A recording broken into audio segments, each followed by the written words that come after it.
Catherine, imbitado sa kasal nina Dominic at Bea, Daniel, Echapuera.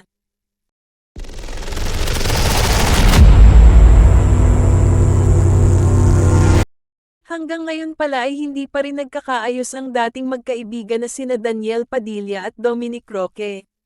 Yan ang diretsahang kinumpirma ng fiancé ni Bea Alonzo nang makapanayam ng ilang members ng press sa dinaluhan nitong event kahapon.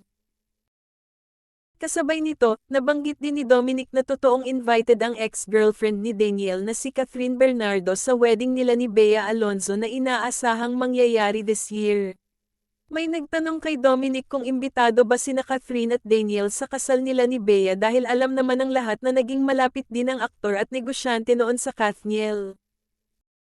Nakilala sa showbiz ang tropa nilang Nguya Squad kung saan nakasama rin nila sina Marco Gumabaw, Patrick Sugi, Zanjo Marudo, Joshua Garcia, Ria Ataide, Joe Vargas at Alora Sasem.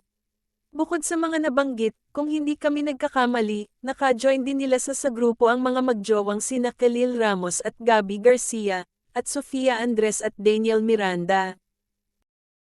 Sabi ni Dominic si Catherine pa lamang ang imbitado sa kasal nila ni Bea, oo, kasi hindi pa naman kami okay ni DJ, Daniel. I mean we're not talking since 2020. We haven't seen each other for the longest time since 2020, sabi pa ng binata na walang binanggit kung bakit sila nagkaroon ng gap ni Daniel.